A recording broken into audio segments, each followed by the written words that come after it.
AP deputy CM Pawan Kalyan కోసం విజయవాడలో camp కార్యాలయం సిద్దమవుతోంది. మంగళవారం ఆయన పరిశీలించి అంగీకారం తెలిపారు. ఉదయం గన్నవరం ఎయిర్పోర్ట్ కు చేరుకున్న ఆయన నేరుగా విజయవాడలోని జలవనరుల శాఖ అతిథి గృహం వద్దకు వెళ్లారు.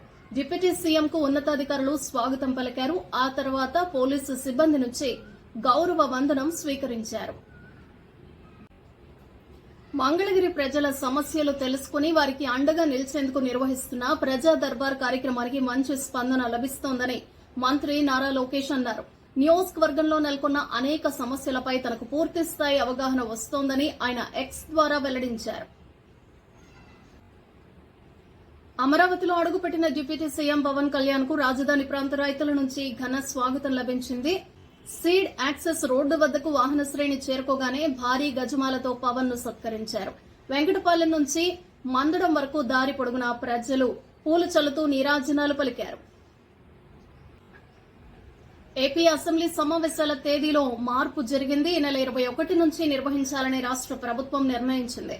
తొలుత ఈ నెల 24 నుంచి జరుగుతాయని ప్రభుత్వ వర్గాలు తెలిపాయి. తాజాగా 21, 22 తేదీలో నిర్వహించాలని నిర్ణయించారు.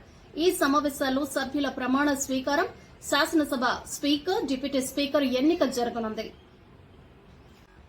కాంగ్రెస్ అగ్రనేత రాహుల్ గాంధీ ప్రధాని నరేంద్ర మోడీపై మంగళవారం విమర్శలు గుప్పించారు. దేశవ్యాప్తంగా నీట్ పరీక్షపై విద్యార్థులు, విపక్షాలు ధర్నా చేస్తున్నా ప్రధాని ఎందుకు స్పందించట్లేదని ప్రశ్నించారు. నీట్ పరీక్ష విషయంలో మౌనం వహిస్తున్న ప్రధానికి వ్యతిరేకంగా కాంగ్రెస్ తమ గళాన్ని వినిపిస్తుందన్నారు.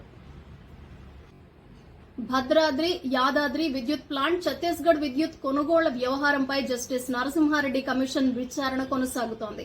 బీఆర్కే భవన్ లో కమిషన్ కార్యాలయానికి తెజాస అధ్యక్షుడు ప్రొఫెసర్ కోదండరాం, విద్యుత్ శాఖ అధికారి రఘు వచ్చారు. ఇద్దరి వద్ద కమిషన్ వివరాలు అడిగి తెలుసుకున్నారు.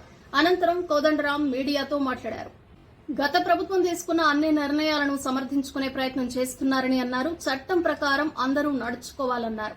ప్రజా సంక్షేమం కోసం ప్రభుత్వం తన అధికారాన్ని ఉపయోగించాలన్నారు. అభివృద్ది అంటే ఒకరిద్దరికి లాభం చేయడం కాదన్నారు. గత ప్రభుత్వ నిర్ణయాల వల్ల సాధారణ ప్రజానికానికి ఇబ్బందులు తలెత్తాయన్నారు. ఆ తప్పిదాలపై క్రిమినల్ చర్యలకు వెనకాడవద్దని కోదండరాం కోరారు.